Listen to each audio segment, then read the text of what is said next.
Halo semuanya, aku Royan Nasrullah dari Pendidikan Fisika UPI Angkatan 2021. Perkenalin semuanya, nama aku Azka Iva. Kalau anak-anak 24 biasanya panggilnya El.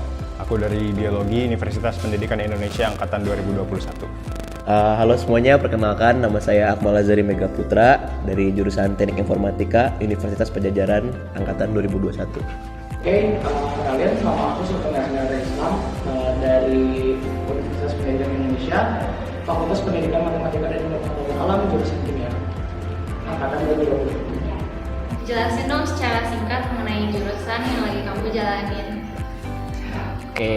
Aku di Pendidikan Fisika, secara singkat mungkin kayak nama jurusannya udah jelas. Kita belajar fisika, mulai dari dasarnya, dari pokoknya, pokoknya dari awal banget. Kita bener-bener full murni fisika, tapi karena emang jurusan aku ada pendidikannya juga, jadi kita juga belajar tentang pedagogi pendidikannya juga gitu.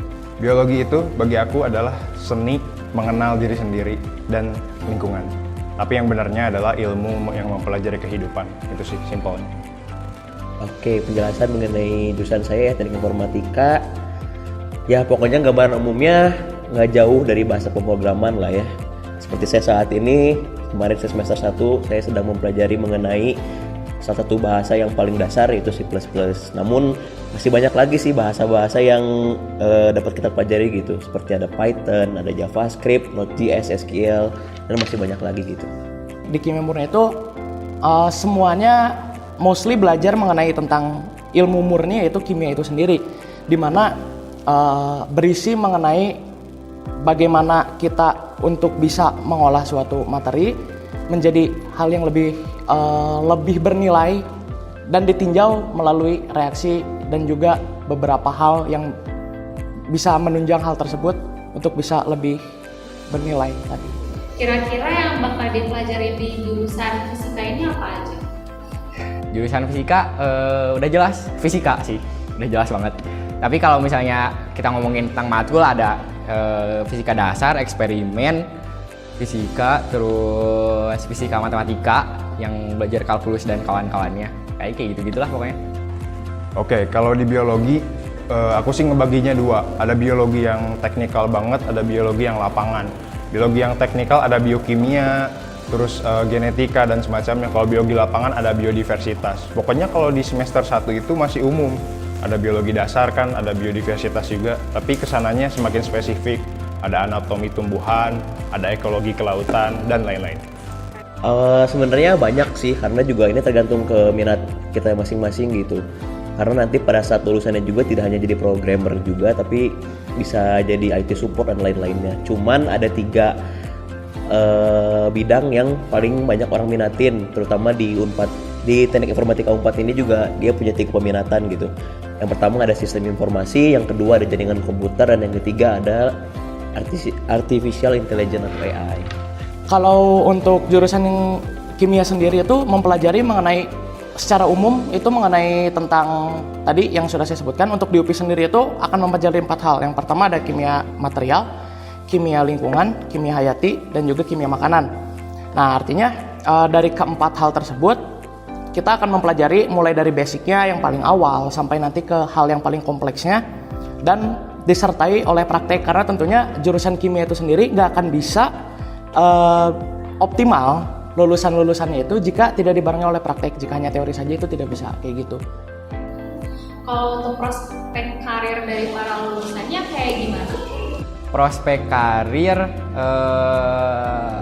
mungkin lebih ke guru ya di pendidikan, karena saya di pendidikan juga. Karena ini fisika, jadi gurunya lebih menjurus antara kita jadi guru SMA ataupun guru SMP. Prospek karir paling umum tuh jadi scientist.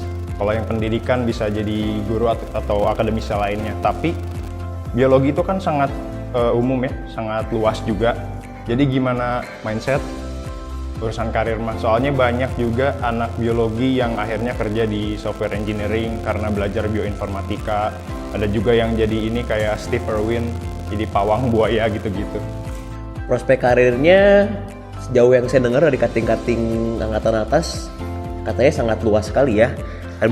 Karena kan semakin tahun ke tahun kan teknologi semakin berkembang, teknologi semakin canggih, dan perusahaan dan kantor-kantor itu membutuhkan orang-orang yang ahli di bidang IT gitu.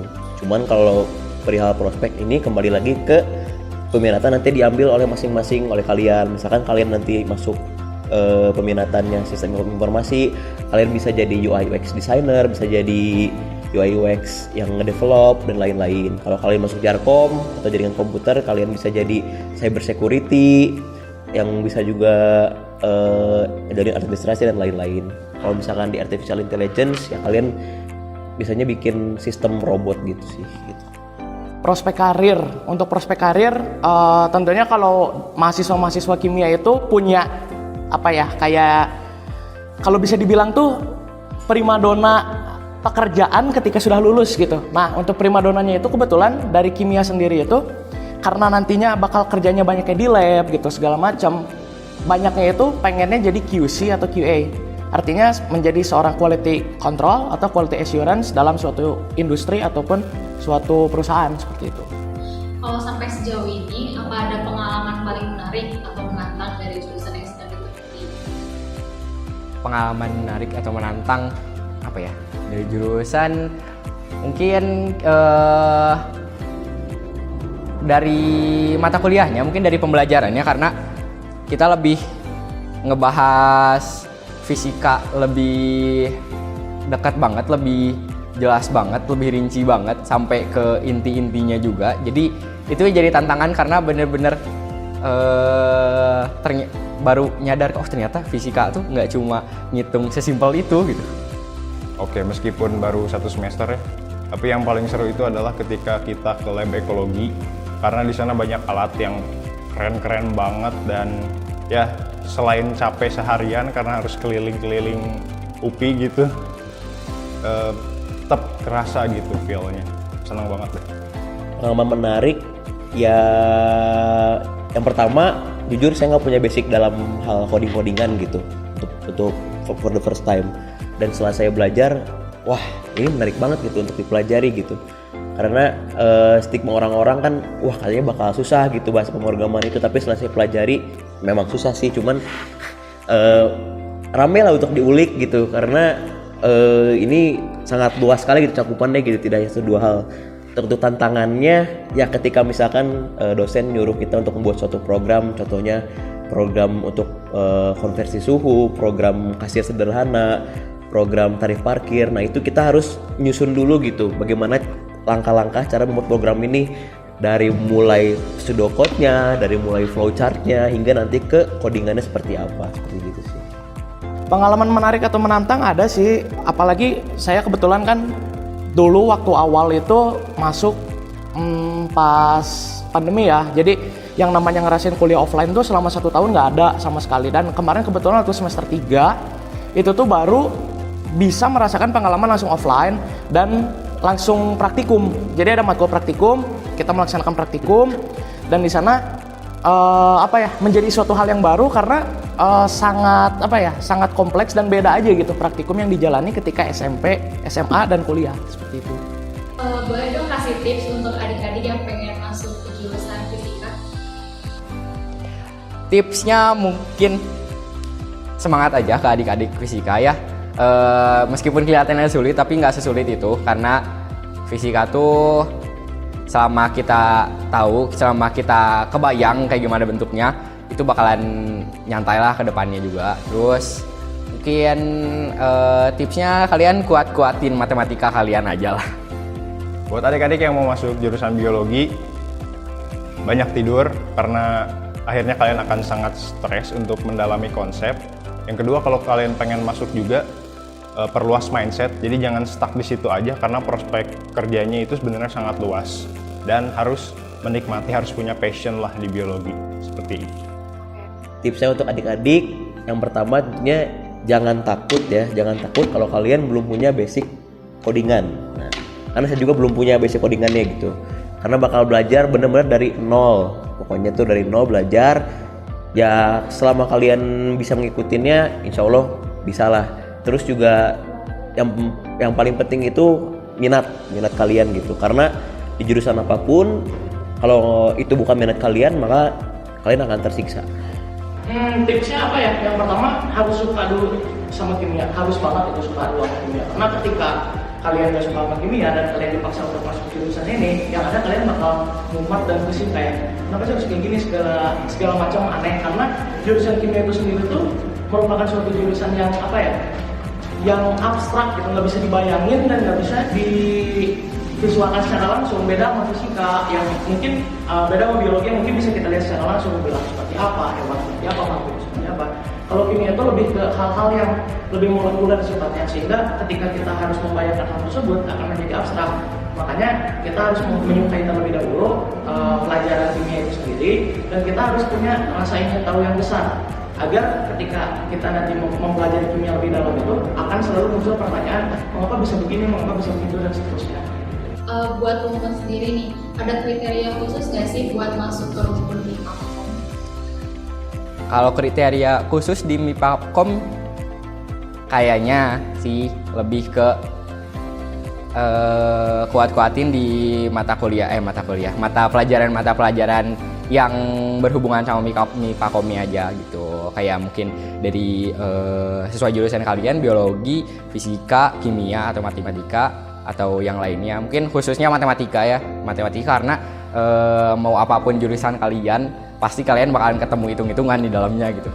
Karakteristik atau stereotipnya itu biasanya pakai kacamata, rambutnya poni belah dua kalau yang laki-laki gitu. Kalau biologi biasanya aktivis banget, tapi ya karena stereotip gak semuanya mutlak bener. Terus apalagi kalau UP kan pendidikan ya, berarti ada jiwa-jiwa pengajarnya gitu yang rajin belajar setiap hari 24 jam gitu.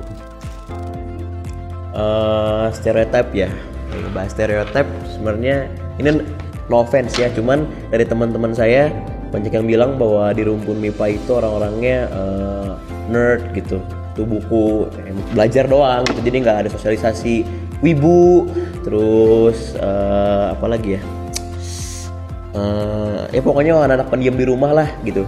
Cuman nih sejauh ini yang saya kenal teman-teman saya yang di FMIPA orangnya asik-asik sih ya, walaupun kelihatannya emang kayak nerd gitu-gitu, cuman kalau misalkan emang diajak sosialisasi juga bisa. Banyak juga yang aktif ikut di kepanitiaan dan organisasi, terus juga ya kelihatannya memang orangnya pada pendiam ya, karena mereka emang orangnya pada kompeten semua. Cuman kalau emang kalian lebih dekat dengan mereka juga anaknya happy kok. Rumpun MIPAKOM sendiri apa sih? Rumpun MIPAKOM tuh sejauh yang saya tahu ya, dan saya mengenali karena saya kuliah di Fakultas MIPA juga kebetulan kan. Jadi yang Fakultas MIPA itu sendiri kan kepanjangannya Fakultas Matematika dan Ilmu Pengetahuan Alam. Mungkin dalam beberapa univ ada beberapa tambahan jurusan seperti mungkin ada ilmu komputer, ada informatika, ada aktuaria dan lain-lain gitu ya. Nah, cuma yang paling jelasnya itu secara garis besar rumpun MIPA itu adalah rumpun yang mempelajari ilmu-ilmu alam gitu. Yang dimana setiap yang jurusan yang ada di sana tuh akan menunjang secara keseluruhan tuh mempelajari ilmu alam. Kayak mungkin mostly kita mengetahui ada matematika, fisika, kimia, biologi gitu yang paling umum ada di MIPA tuh. Artinya 4 ilmu itu tuh 4 ilmu dasar agar kita bisa menjawab dan kita bisa mengetahui mengenai ilmu alam kayak gitu. Di rumpun MIPAKOM sendiri ada program studi apa aja? Di MIPAKOM jelasnya mungkin matematika, fisika, kimia, biologi, terus ilmu komputer, terus mungkin kalau yang di UPI ada tambahan pendidikan di depannya, pendidikan fisika, pendidikan kimia, pendidikan biologi, pendidikan matematika, dan pendidikan ilmu komputer juga ada. Kalau misalnya di rumpun MIPAKOM sendiri bakal belajar apa aja? Nah, kalau ngebahas MIPAKOM sebenarnya sangat luas sekali ya. MIPA, matematika, IPA, dan komputer itu kurang lebih ya bisa ada 10 jurusan lah di dalam MIPAKOM itu gitu. Kalau misalkan di univ saya, untuk pembelajarannya sih sebenarnya tergantung dari prodi yang diambil itu sendiri. Khususnya kalau di informatika sendiri, di sini saya belajar kalkulus, fisika, dan yang seperti itulah yang pelajaran eksak. Cuman mungkin kalau misalkan kalian mengambil biologi, kalian belajarnya matematika, biologi, dan komputasi seperti itu. Oke, terakhir nih boleh kasih tips satu atau dua kata semangat gitu. Nggak tahu sih mau kayak gimana, pokoknya aku mau ngirim emot semangka aja sebanyak-banyaknya, semangka kayak gitu. Oke, kalau yang pengen masuk biologi, semangat, banyak jalan menuju biologi karena banyak biologi di universitas-universitas kesayangan kalian, dan jangan lupa berdoa sama Tuhan. Pokoknya untuk adik-adik semua yang ingin bergabung ke informatika ataupun nanti bergabung ke prodi lainnya, tetap semangat. Kalau kalian nggak keterima di SNM masih ada SBM, kalau nggak keterima SBM masih ada Mandiri. Buat adik-adik semuanya, semangat dari saya buat untuk mengejar cita-cita dan mimpinya. Jangan pernah takut untuk melambungkan setinggi mungkin cita-cita dan impian yang ingin kalian raih. Terus karena tidak ada yang bisa meremehkan atau ngejudge mimpi dan cita-cita yang sudah kalian tentukan gitu selain diri kalian sendiri. Akan tetapi kalian harus sadar bahwa ketika semakin tinggi dan semakin luas mimpi dan cita-cita yang ingin kalian wujudkan, maka semakin banyak waktu yang harus kau korbankan, semakin banyak effort yang harus dikeluarkan, dan banyak hal yang harus dikorbankan kayak gitu. Jadi intinya ketika kita sudah berani untuk kayak menetapkan mimpi kita tuh setinggi langit bahkan gitu, jangan takut.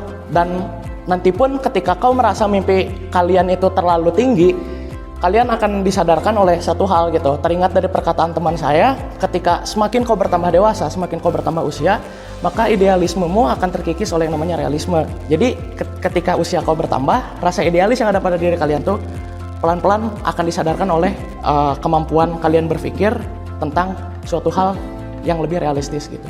Jadi tetap semangat, pokoknya kejar mimpinya. Mungkin ini bukan hal yang mudah, tapi pasti bisa dijalanin.